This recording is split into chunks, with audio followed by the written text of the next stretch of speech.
Get 3 months of local news for just 99 cents a month. You'll get unlimited access to the news you need to stay engaged and connected to your community. Visit duluthnewstribune.com/subscribe now to get 3 months of local news for only 99 cents a month. Hello, Northlanders. It's Friday, May 26th. I'm Wyatt Buckner with your Duluth News Tribune Minute, presented by Minnesota Power Employees Credit Union. The average MPECU member saves over $785 a year in better rates and lower fees. And with MPECU, every ATM is your ATM. With their free checking program, you get ATM fee reimbursements at any ATM anywhere in the U.S. Check out Minnesota Power Employees Credit Union's services online at mpecu.com or visit their offices in downtown Duluth, Arrowhead Road, or Miller Trunk Highway. Many of us are making summer plans. As usual, every weekend for the next few months includes a festival or big show happening in the Twin Ports area. Here's Duluth News Tribune Arts and Entertainment reporter Jay Gabler with more on his 2023 summer guide. This week we've got a jumbo event recommendation feature in the Duluth News Tribune because we are not just talking about best bets for this weekend, but for the whole summer. You know, I think there's fun things happening in Duluth all year round, as you know, listening to this podcast. But, you know, for some reason, I can't quite put my finger on it, but there's something about the summer that makes people just a little bit more excited to visit Duluth in the summer months. So we thought, well, you know, we will cater to the crowds and let you all know what is happening on every single weekend this coming summer from Memorial Day to Labor Day. And yes, there is one and more than one thing happening every weekend this summer. Kicks off this coming weekend, Memorial Day weekend. Happy Memorial Day to everyone, and especially, of course, to veterans who have served. Veterans will be celebrated in West Duluth with their annual Memorial Day parade. Also this weekend, the Smelt Parade is happening on Sunday, May 28th. This is the annual puppet parade celebrating the most beloved invasive species in the Northland. Other things coming up this summer include special rides on the North Shore Scenic Railroad, an opera presented by Lyric Opera of the North, Grandma's Marathon. Of course, how could we forget Grandma's Marathon? The Rhubarb Festival at Chum, celebrating all things rhubarb, and get ready for some long lines there. People love their rhubarb. Fourth Fest, of course, 4th of July, Independence Day celebrations happening at Bayfront Festival Park with some big bands coming to town at that time as well. Movies in the park for a couple months at Leif Erikson Park. Free movies to watch outdoors in the East Hillside neighborhood. The Duluth Air Show coming back in mid-July. Festival by the Lake, formerly known as Taste of Duluth, happening in late July. All Pints North, biggest and best beer festival, if you ask me, a little opinion there, in Minnesota. Spirit Valley Days in early August. Bayfront Blues Festival in mid-August. Hear me turning the pages as we continue on with our bumper crop of events.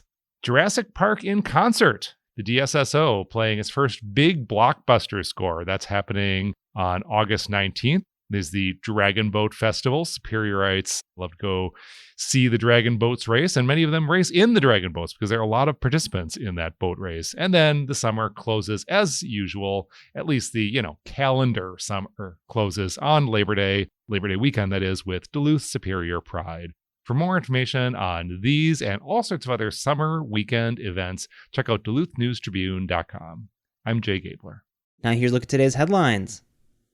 State officials awarded a batch of highly sought-after mineral leases near Nashwauk to Cleveland Cliffs, which intends to use taconite mined on those leases to keep Hibbing taconite open for at least another 2 decades. The 5-member Minnesota Executive Council, chaired by Governor Tim Walz and made up of the state's constitutional officers, unanimously voted on Thursday to grant them more than 2,600 acres worth of leases to Cliffs, which manages and owns over 83% of Hibtac, while U.S. Steel owns the rest. Hibtac employs approximately 730 people and was expected to run out of ore by 2026 without the Nashwauk leases. The approval came after several last-ditch efforts by Mesabi Metallics, which lost the leases in May 2021 after failing to meet what was then considered last-chance deadlines, to convince the state to give back at least some of the leases. For more than 15 years, iterations of Mesabi, which is owned by Mumbai, India-based SR Group, has floundered through construction stoppages, bankruptcies, missed deadlines, late payments, and other legal battles. It maintained it would eventually complete its half-finished facilities and eventually mine and process it into direct reduced iron pellets and hot briquetted iron. In the week leading up to Thursday's decision, Mesabi officials said not getting any of the state leases would likely be a death blow to the company, forecasting possible bankruptcy. The Minnesota Executive Committee is made up of Walz, Lieutenant Governor Peggy Flanagan, Attorney General Keith Ellison, State Auditor Julie Blaha, and Secretary of State Steve Simon. Before voting, the council heard 2.5 hours of testimony from local officials on the Iron Range, the United Steelworkers, and officials from both companies.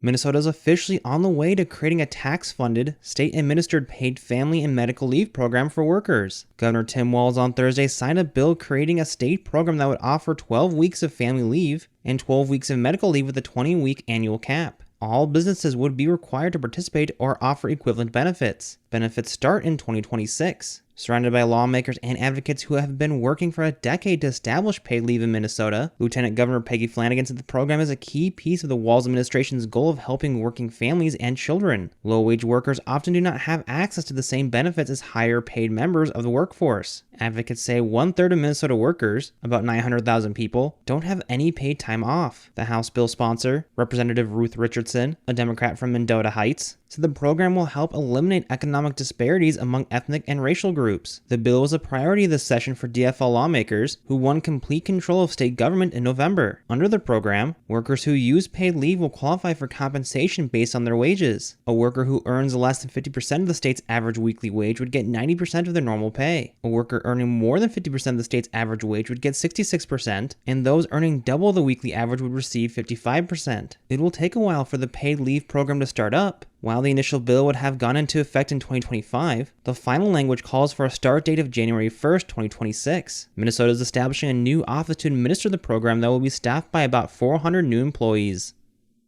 Now here's a look at your forecast, brought to you by the News Tribune's Northlandia podcast. Weather for the Duluth area today, looking at plenty of sunshine these next couple of days and warmer temperatures around the 70-degree mark this afternoon. Going into the holiday weekend, both Saturday and Sunday will be sunny with some breezy conditions. Memorial Day itself, also temperatures in the low 70s these next couple of days. And for Monday, looking at sunshine and breezy conditions. I'm Storm Tracker meteorologist Robert Pointer. Thank you to the Northlandia podcast for their support. The weekly podcast explores curious and unique stories here in the Northland. In this week's episode, reporter Jimmy Lovren looks into the history of a popular North Shore beach which is actually made of mining pollution. You can find that episode Saturday at duluthnewstribune.com or wherever you also get this podcast. Reporting for today's episode was done by Jimmy Lovren, Alex DeRozier, and Jay Gabler. Thank you for listening to Duluth News Tribune Minute. Have a great holiday weekend, and we'll see you back here on Tuesday.